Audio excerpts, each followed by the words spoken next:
To solve this equation, I'm going to use a u-substitution. Let's let u equal x to the 1/2 power. If you remember, fractional exponents like that, the denominator is always going to be the index. So this is the square root of x to the 1 power, or just the square root of x. Then u squared would be x to the 1/2 power squared. Power to power you multiply, so 1/2 times 2 is 1. Leaves me with x to the 1 power. So you could see x to the 1 power is u squared, if I make the substitution there, plus 2 times u minus 3 equals 0. When you make that substitution, it looks like a regular old quadratic.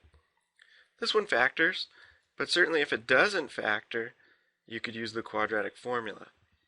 3 factors as 1 times 3.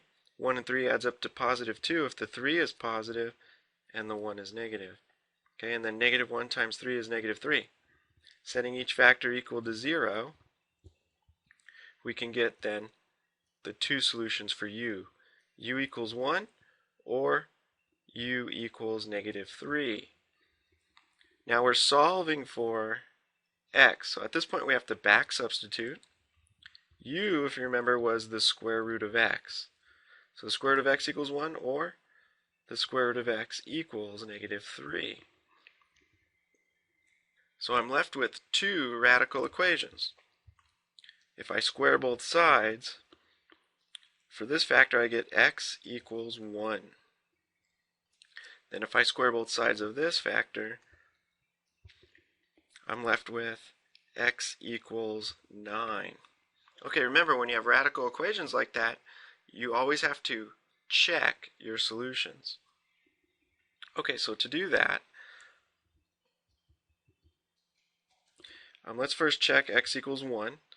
Does 1 plus 2 times the square root of 1 minus 3, does that equal 0? That's the question. Okay, I'm just plugging into the original. So 1 plus 2 minus 3 certainly equals 0, right? 3 minus 3 equals 0. So x equals 1 checks out. Let's check out to see if x equals 9 works. Okay, so 9 plus 2 times the square root of 9 minus 3. Well, that equals 9 plus 2 times 3 minus 3. That does not equal 0. 9 plus 6 minus 3 does not equal 0. So what we're going to do here then is throw out x equals 9. That was extraneous. And we're going to go with one solution here, x equals 1. Okay, so here's my solution set with one real number in it, x equals 1.